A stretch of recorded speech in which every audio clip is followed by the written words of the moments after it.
Look who we are the dreamers. Ucapkan terima kasih buat teman-teman di sini yang meluangkan waktunya untuk saya memperkenalkan yang namanya gratitude dalam kegiatan yang dapat kita terapkan di kehidupan di sekolah kita. Budaya positif ini adalah terdiri dari beberapa poin yang harus kita pahami, yaitu perubahan paradigma belajar, disiplin positif, motivasi perilaku manusia, kebutuhan dasar, keyakinan kelas, posisi kontrol, restitusi dan segitiga restitusi. Kalau dulu kita belajar itu berpusat pada guru, di mana guru yang mengatur kegiatan pembelajaran kita, guru yang menyusun semua kegiatan pembelajaran itu sesuai dengan yang apa yang mau disampaikan. Tapi kalau sekarang perubahannya juga harus berpusat pada siswa. Jadi kegiatan pembelajaran kita di situ bukan guru yang menyusun, tetapi kita mau melihat kepentingan siswa. Apa kegiatan belajar kita ini? Bukan, ini materi harus saya habiskan, tetapi anak-anak ini mau saya tumbuhkan karakternya di mana? Dulu SD itu sebelum masuk harus bisa baca, harus bisa tulis ya. Nah, tapi kalau sekarang kita itu harus menuntut murid untuk mencapai tujuan, bukan untuk bisa. Tujuannya sekolah ngapain? Mau apa? Nah, main katanya, ayo kita main, belajar sambil bermain. Jadi kita ambil positifnya, karena hampir 90% kegiatan anak itu pasti otaknya main. Cuma bagaimana cara guru itu memusatkan pendidikan itu yang lebih kepada anak. Oke, mau main. Nah, jadi kita menyadari bahwa setiap murid itu ya sama matematika, pinternya di mana, itu tugasnya guru. Mau cari tahu ya anak karakternya di mana, karakternya ada di mana. Nggak bisa matematika, dia nggak bisa baca, nggak bisa ini. Coba deh tanya sama guru olahraga, Pak pinter nggak Pak main bola? Di situ kita mau cari karakternya. Nggak mesti harus kita matematika semua ya, cuma harus kita semua ini ya. Tapi kalau nilai olahraganya 90, oh ternyata ke situ karakternya di sana, potensinya di sana. Itu bisa jadikan bentuk permainan. Jadi kegiatan pembelajaran lebih menyenangkan. Dan yang terakhir berpihak pada murid. Ini yang menjadi pertanyaan besar semua guru. Karena berpihak pada murid itu ada istilahnya menghamba pada murid. Menghamba itu kan pada Tuhan ya? Iya. Tapi ini ada istilah yang pro kontra, katanya menghamba pada murid. Bukan menghamba itu berarti kita bersujud, tapi menghamba itu kita mempusatkan semua kegiatan pembelajaran kita itu untuk kepentingan murid. Itu maksud dari berpihak pada murid. Kalau kita sesuaikan dengan kebutuhan siswa kita butuh apa, itu yang namanya berpihak pada murid. Lanjutkan kegiatan paradigma pembelajaran yang sekarang ini, kita harus melakukan disiplin positif dulu. Disiplin positif itu apa? Disiplin positif itu menurut Dian Watson itu adalah ketika individu mampu bertanggung jawab terhadap tindakan yang telah dilakukannya berdasarkan nilai-nilai kebajikan universal. Kebajikan universal yang ia yakini. Emang kebijakan universal itu apa? Apa sih kebijakan universal?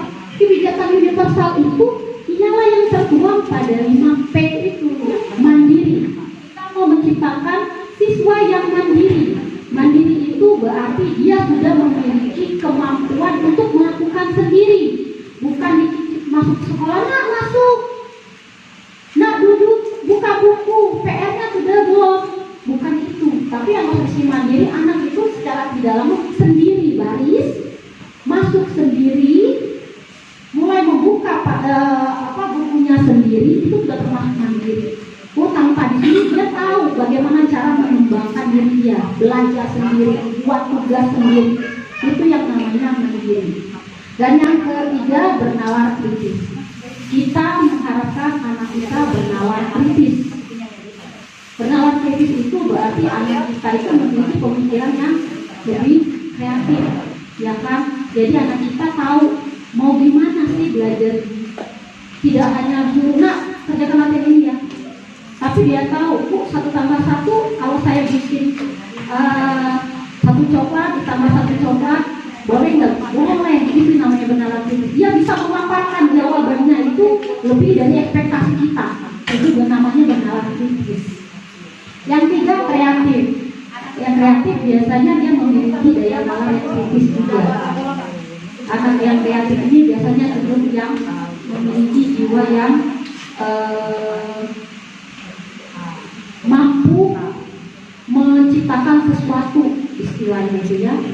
Terus yang ketiga, bergotong royong. Karena ini sudah karakter masyarakat kita, gotong royong ini wajib kita tanamkan di hati anak siswa kita. Gotong royong nak, jangan hitung-hitungan, bukan berarti gotong royong. Kita untuk gotong royong misalkan membersihkan kelas, gotong royong melakukan kegiatan pembelajaran. Sekarang kan kita disarankan untuk melakukan kegiatan pembelajaran basically ya, kegiatan gotong royongnya sangat dikuatkan. Yang terakhir, kebinekaan global. Adalah masyarakat yang memiliki kebinekaan, keberagaman. Di sini kita meminta anak kita dapat merangkumi kegiatan kebijakan universal. Harus ada sesuatu yang mau didasari mereka melakukannya. Ini adalah teori motivasi yang terjadi, yang dilakukan, yang ada di dalam diri anak kita dan diri kita sebagai manusia. Biasanya manusia itu melakukan sesuatu itu ada 3 motivasi. Motivasi pertama yaitu menghindari ketidaknyamanan atau hukuman. Biasanya orang melakukan suatu perlakuan itu, kegiatan itu karena dia merasa tidak nyaman, takut dihukum. Aduh, kalau saya tidak kerjain nanti saya dihukum guru nih. Aduh, saya kalau tidak mengerjakan ini nanti saya kena marah. Ada bentuk ketakutan. Atau yang kedua, mendapatkan imbalan atau penghargaan dari orang lain. Nah, di sini biasanya anak itu kalau ngelakuin sesuatu, misalkan kalau bantu Ibu Agustina nanti saya dikasih pujian, seneng. Kalau saya mengerjakan tugas nanti saya mendapatkan nilai ini. Berarti dia pengen sesuatu, pengen penghargaan di dalam diri. Entah itu pujian, entah itu barang, itu motivasi yang kedua. Dan motivasi yang ketiga itu keinginan menjadi keinginan penghargaan dirinya. Dia melakukan sesuatu karena memang dari dirinya sendiri, dalam dirinya sendiri. Ini kalau saya melakukan ini efeknya sama saya loh, saya yang untung. Itu motivasi yang ketiga. Nah, dari ketiga motivasi ini ternyata 2 ini namanya motivasi ekstrinsik, motivasi dari luar, ekstrinsik namanya. Sedangkan ini namanya motivasi intrinsik, motivasi yang ada di dalam diri si manusia tersebut kalau melakukan sesuatu. Inilah PR guru, bagaimana caranya kita dapat mengkontrol siswa kita, mengidentifikasi diri kita. Kira-kira dia melakukan sesuatu itu efek motivasinya apa? Yang 1, yang 2, yang 3. Yang mana? Jika kebanyakan anak kita pasti 1 dan 2 ya. Kalau nggak takut dapat penghargaan, ya enggak? Nah, disinilah PR kita, bagaimana cara mengubah pola pikir anak kita tidak melakukan suatu perbuatan itu karena orang lain, tapi karena dirinya, karena dari motivasi intrinsiknya. Saya punya pertanyaan, kita jawab sama-sama. Sebagai seorang guru, saat Anda hadir mengajar tepat waktu, apa yang mendasari tindakan Anda? Kira-kira ibu-ibu datang tepat waktu mengajar itu apa sih yang didasari kita? Apakah tidak ingin ditegur kepala sekolah? Apakah ingin dipuji kepala sekolah? Atau Anda yakin waktu itu berharga, sehingga untuk menghargai waktu itu ya salah satunya datang tepat waktu. Dari ketiga poin ini bentuk pertanyaan di dalam diri kita. Kita ini yang mana sih? Yang 1 aja, 2 aja, 3 aja, atau selain saya menghargai waktu, Saya juga tidak mau ditegur, ya enggak? Ya kan? Ada 2 poin yang bikin kita merasa perlu melakukan ini. Nah, jadi apabila sekolah kita tidak ada peraturan nih, sekolah kita sekarang ini kan misalkan tidak ada peraturan, guru harus datang tepat waktu. Tidak ada peringatan atau teguran guru itu datang terlambat. Kira-kira Bapak Ibu mau tetap datang tepat waktu tidak? Masih mau tidak? Masih lah, alhamdulillah. Kenapa Pak Sofian tetap mau datang tepat waktu? Padahal nggak dapat teguran, nggak dapat penghargaan. Boleh bantu tangannya?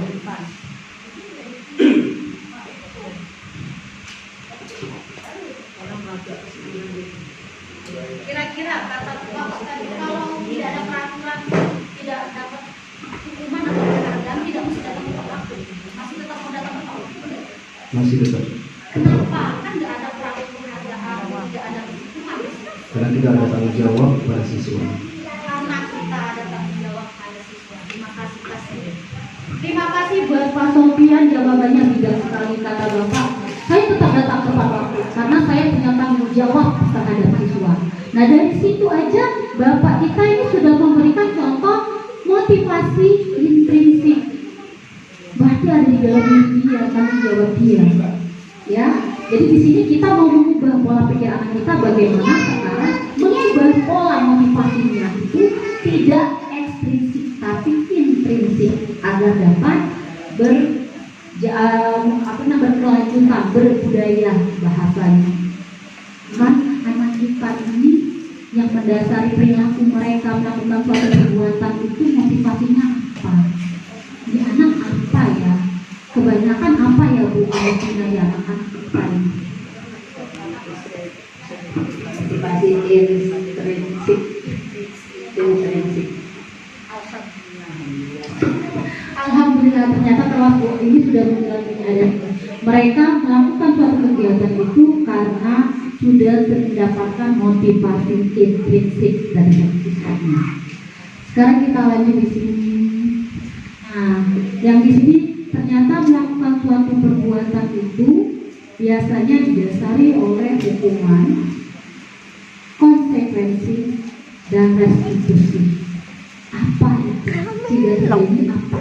Apa yang membedakan antara hukuman, konsekuensi, dan restitusi? Yang mengurangi sifat non-disiplin tadi diperlukan namanya keyakinan kelas. Mengapa harus keyakinan kelas? Kenapa tidak peraturan kelas? Ini pertanyaan.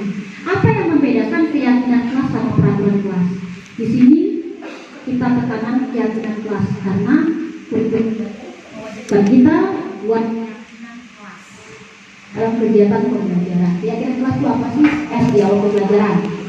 Nah, di sini biasanya untuk melakukan kegiatan penilaian ini kita masukkan keyakinan kelas agar anak tahu kira-kira apa sih yang disepakati di kelas. Misalkan kita buat keyakinan kelas di kelas 1 harus punya disiplin. Contohnya apa disiplin? Disiplin contohnya misalkan datang tepat waktu. Apalagi Bu contoh disiplin? Pakaian harus sesuai dengan tata tertib. Apalagi Bu? Contoh disiplin di kelas.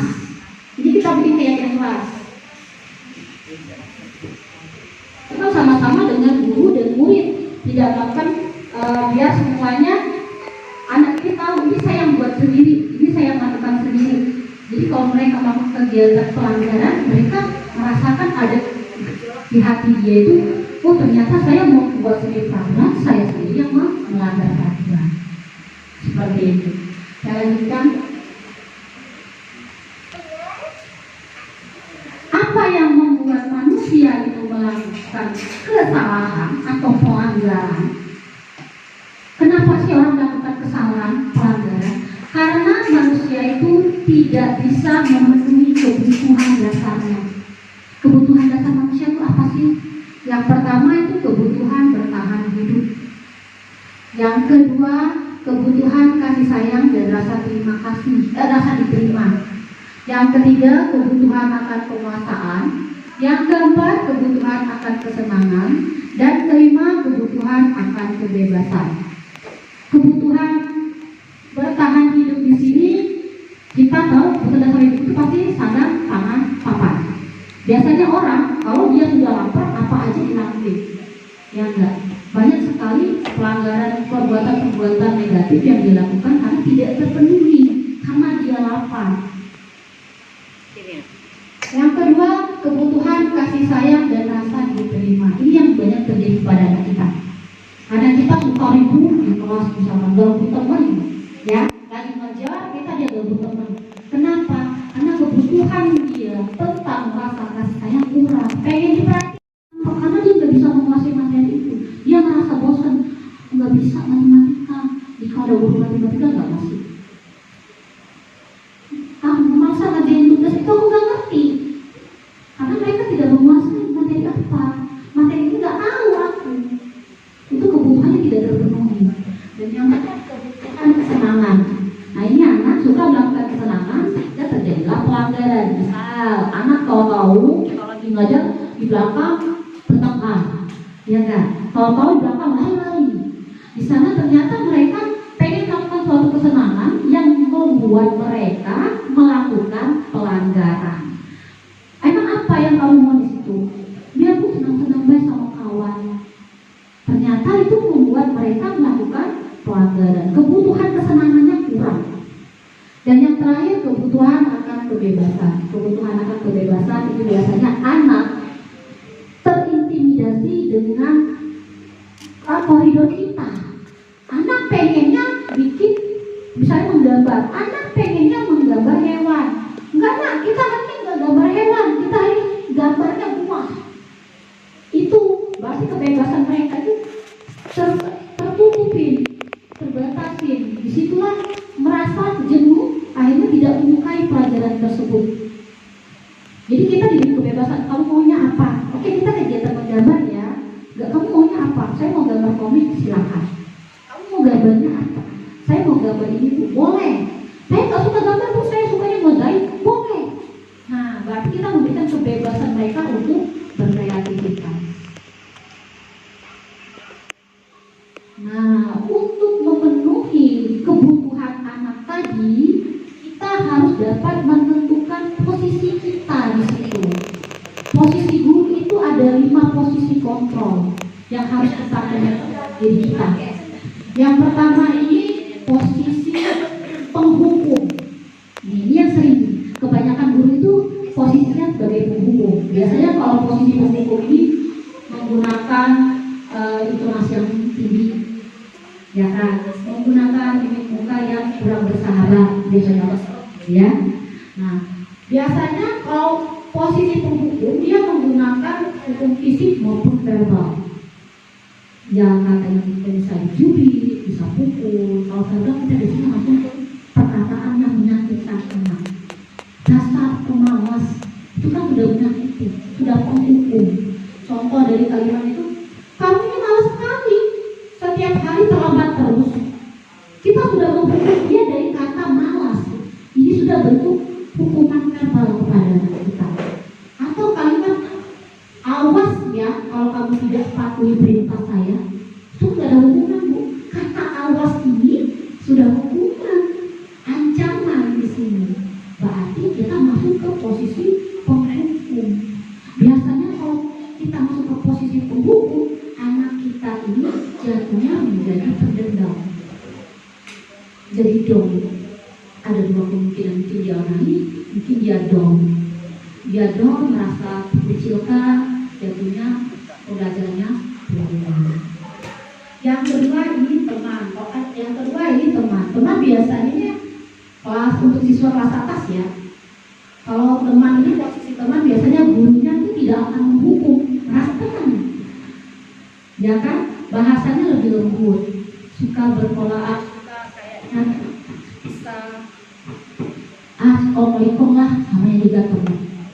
Nah, kalau posisi sebagai teman ini membuat kita mengontrol murid secara persuasif. Anak merasa itu juga gampang lah, kita digampangin sama siswa.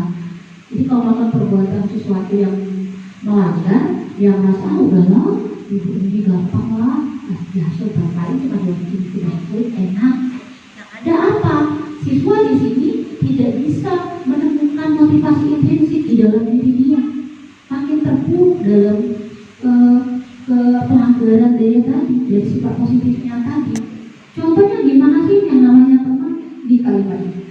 Duh, telat lagi ya nak. Kali ini kenapa? Ya sudah, lain kali jangan ya. Kayak gitu ya. Suka melindungi anak ya. Tapi yang ada anak malah prosok. Inilah yang namanya memberikan penghargaan, tapi justru menghukum anak kita, membuat dia semakin prosok. Dan yang ketiga di sini yaitu pembuat rasa bersalah. Jadi biasanya gurunya lembut, ngomongnya kalem, gitu biasanya.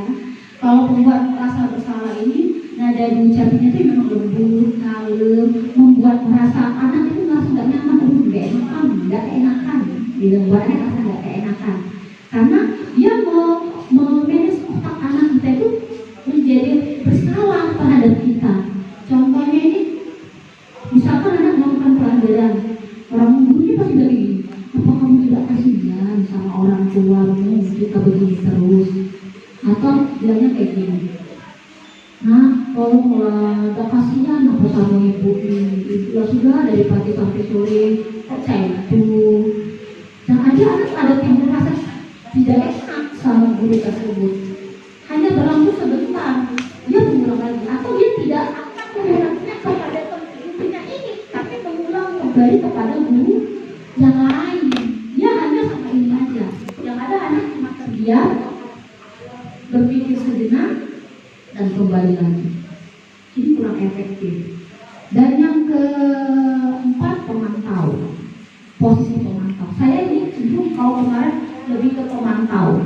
Kalau pemantau ini biasanya nada suara datar, tegas, ya kan, memberitahu konsekuensi perbuatannya. Jadi kalau ada anak melakukan pelanggaran, biasanya kelihatan lebih tegas, kelihatan dia suaranya datar. Anak itu bilangin, misalkan dia melakukan kesalahan, misalkan datang terlambat nih. Misalkan Mary, kamu datang terlambat, kamu tahu peraturan kita bagaimana? Kamu tahu apa yang kamu dapat? Itu sudah terdata, udah ada datanya. Jadi anak itu langsung kecil hati duduk di situ, bentuk pemantauan. Mereka pasti memperbaiki perbuatan itu, tapi tidak dalam jangka panjang, karena mereka tahu ini konsekuensi yang harus saya lakukan. Dan yang terakhir yaitu posisi manajer. Posisi manajer di sini yaitu guru mempersilakan murid untuk merefleksi perbuatannya dan mengajak mencari solusi secara mandiri. Ini yang harus kita terapkan dalam sekolah kita, posisi manajer, untuk menumbuhkan jiwa mandiri siswa kita dalam menyelesaikan permasalahan. Misalkan ada anak yang bersalah, jadi kita tunjukkan dulu, jika kamu tahu hal itu salah, bersediakah kamu memperbaikinya? Jadi kita minta anak itu sendiri berpikir, kalau kamu salah, kamu mau nggak memperbaiki? Jadi dia berpikir, oh iya salah. Kalau kira-kira kamu salah, bagaimana cara menyelesaikannya? Jadi biar anak sendiri secara mandiri mempertanggungjawabkan kesalahannya sendiri. Jadi mereka konsekuensi dengan apa yang dia lakukan, apa yang dia tentukan sendiri. Ini kegiatan yang paling baik untuk menumbuhkan jiwa mandiri dan tanggung jawab pada siswa. Saya lanjutkan ya. Nah, untuk dapat menjalankan posisi kita, posisi kontrol tadi, sebaiknya kita menggunakan segitiga restitusi. Segitiga restitusi itu ada 3 tahap. Tahap pertama yaitu menstabilkan identitas. Menstabilkan identitas itu jadi siswa melakukan kesalahan, kita masuk ke dalam dunianya, kita ikut melakukan pembelaan terhadap posisi dia. Misalkan dia ada anak melakukan kesalahan, jadi kita ikut. Setiap orang pasti melakukan kesalahan. Jadi seolah-olah anak itu ada pembelaan terlebih dahulu. Jadi anak itu mulai menumbuhkan motivasi dia itu, aku nggak salah. Kita ikut dulu terhadap dia. Terus yang kedua, memvalidasi tindakan yang salah. Dari sini sudah kita ikut flow dari dia, kita mulai meyakinkan dia, memvalidasikan tidak. Itu kira-kira benar nggak sih, Nak? Kita kasih dia pilihan. Misalkan ngasih contoh, adakah cara yang lebih efektif untuk melakukan yang kamu butuhkan? Atau kira-kira begini, menurut kamu perbuatan kamu ini sudah kira-kira perbuatan kamu ini sudah sesuai dengan keyakinan kamu tidak? Jadi kita memberikan pemahaman. Maka dia berarti yang pertama dia membela diri dia dulu dong. Setelah mereka membela diri mereka, kita kasih masukan kelanjutannya untuk mengambil tindakan. Salah nggak sih yang kamu lakuin? Nah, nanti dia berpikir, mulai menyadari, iya Bu, salah.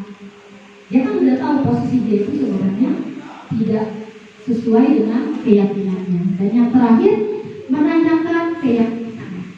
Setelah dia mengakui kesalahannya, mulai kita menggali jiwa tanggung jawab mereka secara mandiri. Kira-kira kalau kamu merasa diri kamu ini salah apa? Bagaimana cara kamu memperbaikinya? Seperti itu. Jadi anak tahu sendiri, oh iya aku udah salah. Dia mulai turun. Emosi yang meluap-luap di validasi identitas, stabilan identitas itu mulai menurun. Sudah tahu, dia sadar di bagian sini. Dan sudah mulai turun, mulai otak warasnya berjalan. Oh iyalah, aku perbaiki dulu lah. Jadi anak itu nggak merasa, oh aku ini terasa disalahkan itu enggak. Jadi dia merasa ada kesadaran dalam diri dia untuk memperbaiki dirinya. Nah, untuk segitiga restitusi inilah yang harus kita lakukan dalam kegiatan pembelajaran kita, agar menumbuhkan motivasi intrinsik di dalam jiwa anak, agar anak kita dapat menyelesaikan masalah kita secara mandiri dan bertanggung jawab. Gitu. Untuk ibu-ibu, ada yang mau ditanyakan dari presentasi saya yang kurang paham tentang penyelesaian masalah di kelas di sekolah kita bisa sharing di sini.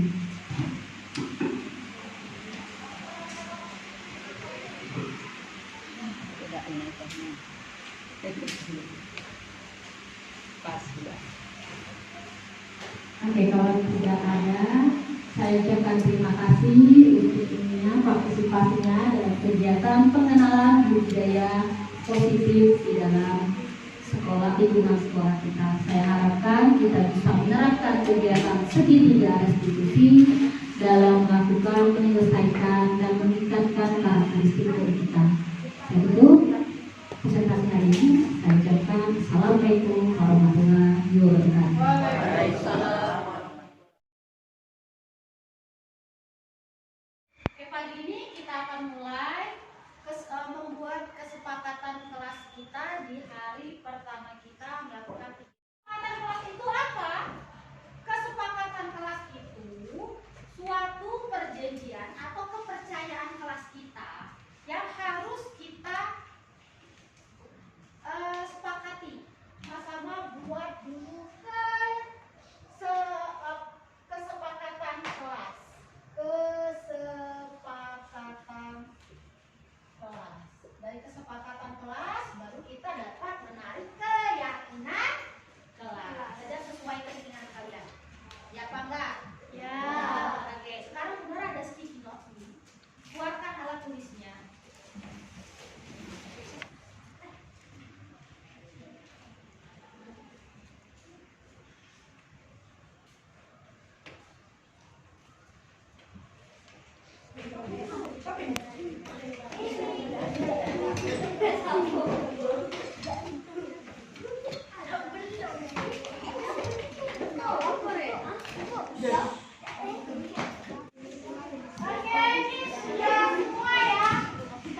tutup. Semuanya sepakat.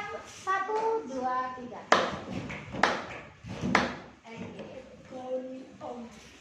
Kesepakatan kelas sudah kita